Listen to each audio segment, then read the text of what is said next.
But why don't we start with Dame Sarr? It is Dame time, my friends. Dame time. Now, this is an international kid, obviously from overseas. Very, very talented wing. Arizona will he is a very, very nice backup option if Arizona's not able to get Will Riley, Jason Scheer. Yeah, he's legit. There was a thought for a while that he actually wouldn't play American basketball. His coach is supposedly getting fired. He plays ball in Barcelona. He's legit. He's 3-and-D mostly, but he can probably do a little bit more. He's got good size. He's got good athleticism, above average shooter. I think he shot in the Euro basket. He shot like 41% from three. I think I read. He's the real deal. You can't take him and Riley. It just doesn't work. And Riley's the priority. If Riley doesn't come to Arizona, Arizona's recruiting Sarr, and it kind of depends on how long it takes for him to decide and what he wants to do. All right, now listen. I understand the concern. Tony Clifton, the great Tony Clifton. Oh no, another Euro. Not all Euros are the same. This is a different kind of Euro. This is somebody that could legitimately play in the MNBA here in a year or two. Sheer. Yeah, this guy's an NBA pick. An NBA pick or an NBA pick? I can't believe you're trying to make MNBA a thing.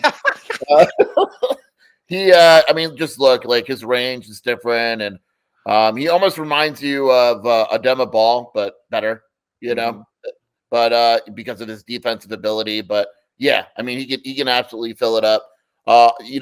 Again, like it wasn't known until like the last few weeks that he was going to play in America. Arizona's known about him for quite some time. Yes, exactly. And again, this is what we do though at Arizona. We are it's a school that, you know what, you lose a 5-star that you didn't really necessarily need, you go right after a 5-star. Let me ask you this, Sheer. Where would you guys at 24? What is the MNBA?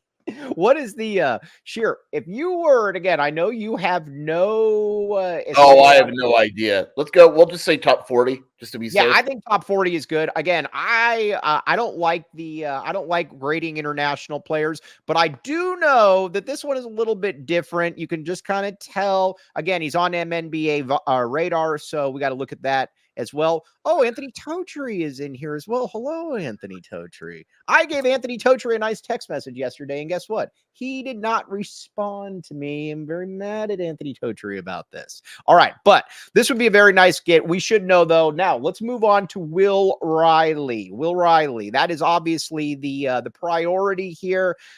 Sheer, we got to get through this week. If we can get through this week, I think Arizona has got to like where they are. I am very nervous about this week, though. I do not like this week. Calm down. Kentucky's really this week. I know Illinois feels really good. I don't care about Illinois.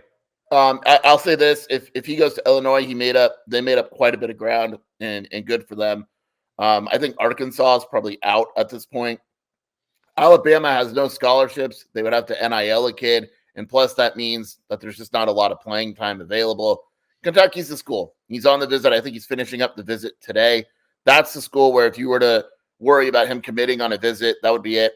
If he gets out of that without committing, I think Arizona is very, very much in that.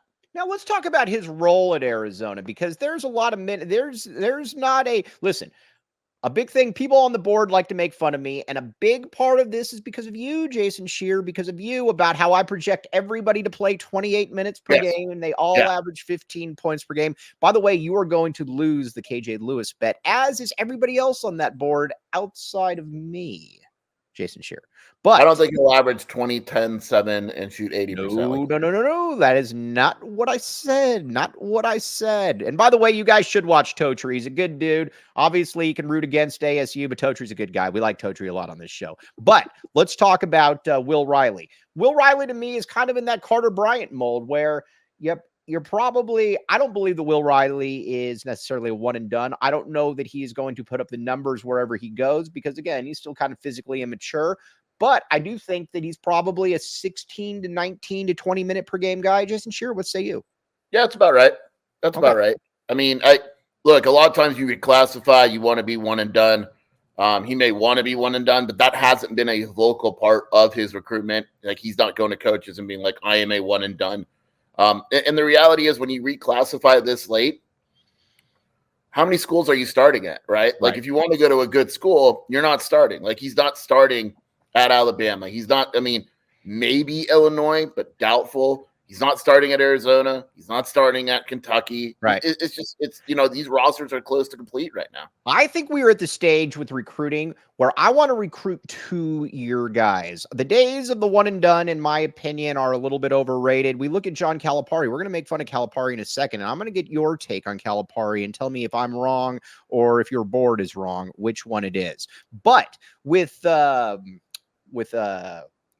want 2 and dones. This is where I'm at right now. I don't want the top 3 or 4 or 5 kids. I don't want the uber elite players like the Cody Williams of the world, Jason Shearer. I want players like KJ Lewis, Carter Bryant, Will Riley if he's a 2-year. 2 years to me are the perfect. That's the new 1 year, one and done to me. 2 years. Here's the thing, too, because like if you're one and done in this age, you better be real damn good, because the reality is that now you're playing against grown men. Right. Like we've talked about this before, like Caleb Love is a grown man, right? He's going to probably be better than 100% of freshman guards, right? It's just the way it is. Cody Williams, you love Cody Williams, right? But at the end of the day, he wasn't strong enough a lot of times. And he, you know, you're competing against grown men, right? And so, you know, it's a situation where if you could get a 2-year player, you go and do it. If you could get a one and done, you can't rely on them to go out and be Kevin Durant or Carmelo Anthony. Like you gotta, you know, you gotta kind of put them in. At the end of the day, you can't rely on them to be a Cody Williams where they're going to come into college for a year, be a one and done top 10 pick, and then go off to college or go off to the NBA. That's not what we want, Sheer. This is correct.